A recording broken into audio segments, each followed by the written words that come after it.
ఈ ప్రపంచంలో ఎవరు కూడా అనిపించుంటారు, అలాంటి రోజులు అనిపించా. మీరు క్వశ్చన్ చేశారా ఎందుకు ఇలా చేశారు అని? దొంగలు ఊళ్ళు పంచుకున్నట్టుగా అందరూ దొంగలే కదా ఇంకా అక్కడ, అంటే ఎన్ని నిజాలండి. ఎవరన్నా అలా చేస్తారండి? చేయరు ప్రపంచంలో. కనీసం అన్నం తిన్న వాళ్ళు ఎవరు చేయరు ఇలాంటి పనులు. చిరంజీవి గారితో మీ రాజకీయం జర్నీ స్టార్ట్ అయింది. సో ఇప్పుడు పవన్ కళ్యాణ్ గారి వల్ల పవన్ కళ్యాణ్ గారి ద్వారా నా గోల్ నేను రీచ్ అయ్యాను. జగన్మోహన్ రెడ్డి గారి టైం అంతా నాకు ఒక చీకటి రోజు. ప్రజాస్వామ్యంలో ఎవరైనా నువ్వు సీఎం అయితే ఎలాగ పరిపాలించాలనుకుంటావో అదే పరిపాలన తన నియోజకవర్గ ఎమ్మెల్యే కూడా అనుకుంటాడు. సార్, విజయసాయి రెడ్డి గారు మీకు ఎమ్మెల్యే టికెట్ ఇవ్వలేదు అని మీరు పార్టీ మారారు అని చెప్పారు. ఆయన రూపం తెలిసిన తర్వాత ఇలాంటి మనుషులు కూడా భూమి మీద ఉంటారా? ఇంత వాడుకొని వదిలేస్తారా?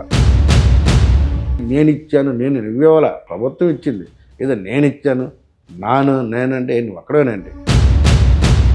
ఎలక్షన్స్కి ముందు ఒక శపథం చేశారు సార్.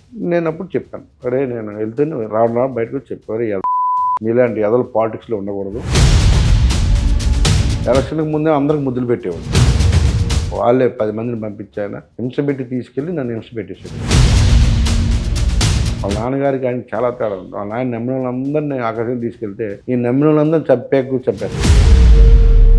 16 years స్ట్రగుల్, మీరు ఎమ్మెల్యే అవ్వాలని కలగన్నారు. ఎప్పుడైనా వదిలేద్దాం, ప్రశాంతంగా ఉందాం, నేను ఎమ్మెల్యే అవుతాను కదా, వస్తాను. ఊరికే పిల్లల్ని వదిలేసి రోడ్డు మీద వాళ్ళ వ్యాపారం వదిలేసుకుని ఎవడు తిరగడు.